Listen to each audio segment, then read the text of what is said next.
ជំរាបសួរនិងសូមគោរពដល់ពុកម៉ែបងប្អូនទាំងអស់គ្នាដែលចូលមកកាន់ Channel របស់ Admin ដើម្បីទស្សនាវីដេអូតម្រុយឆ្នោតយួនសម្រាប់ថ្ងៃទី27ខែ3ឆ្នាំ2025សម្រាប់វេលាម៉ោង4កន្លះនិងម៉ោង6កន្លះ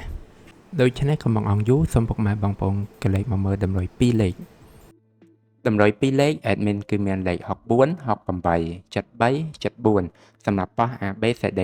បន្ទាប់មកគឺខ្ទង់ O ខ្ទង់ O Admin គឺ O នៅខ្ទង់60និងខ្ទង់7សម្រាប់ប៉ះ ABCD ដូចគ្នាបន្ទាប់មកគឺលេខពិសេស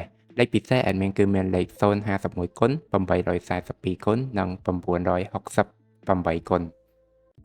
ដែលលេខទាំងអស់នេះសុទ្ធសឹងតែជាលេខដែលមានសង្ឃឹមថានឹងចេញខ្ពស់សម្រាប់ថ្ងៃនេះអរគុណពុកម៉ែបងប្អូនទាំងអស់គ្នាដែលបានទស្សនាវីដេអូនេះពីដើមរហូតដល់ចប់ក៏ជូនពរពុកម៉ែបងប្អូនទាំងអស់គ្នាធ្វើការសងសំណាននៅថ្ងៃថ្មី